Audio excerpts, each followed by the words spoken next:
Vậy mà bòn đi bà con. Vậy mà này anh. Không món này lại luôn, mình chỉ mò pin ra đây. Chỉ là lọt thì chạm nè. Đã hỏi là pin này đã như bóng ăn mùi. Lấy đặt ở đây muối. Khả lá đọp muối là pram muối bà con.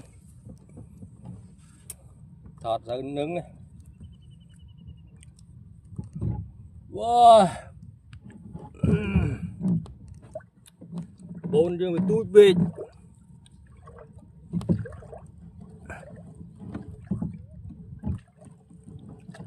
Một ở đây bồn. Wow. Bà. Miền nàyเลยnhẹ nhẹ bồn nhẹ nhẹ. Hop cho nó rồi. Miền nhẹ. Không phải là trai tốt. Nhẹ làm khúc.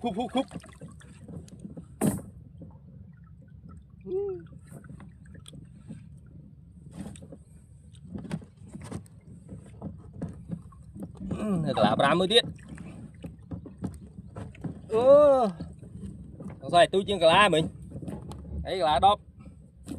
Nhẹ đó là cứ làm gấp.